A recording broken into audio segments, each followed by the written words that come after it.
কখনো কখনো আমি নিজেকে জিজ্ঞেস করি যে পাহাড়ের সাথে আমার কি সম্পর্ক।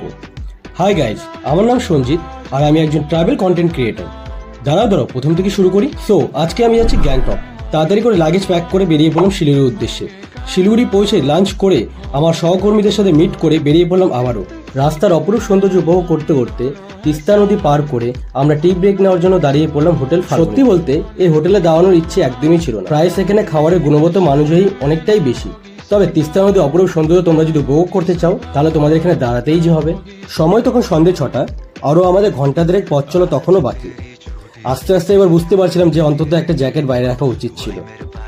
আর কি, শীতে কাঁপতে কাঁপতে আমরা পৌঁছে গেলাম আমাদের হোটেল। আর বেডরুমে ঢুকে আমি যেটা করি সেটা হলো বেড টেস্ট। আমার মতো এমন কে কে করো কমেন্ট সেকশন অবশ্যই কমেন্ট করে জানিও। দেখা হচ্ছে কাল সকালে বৃষ্টি ভেজা পাহাড় ও গ্যাংটকের অপরূপ সৌন্দর্য নিয়ে।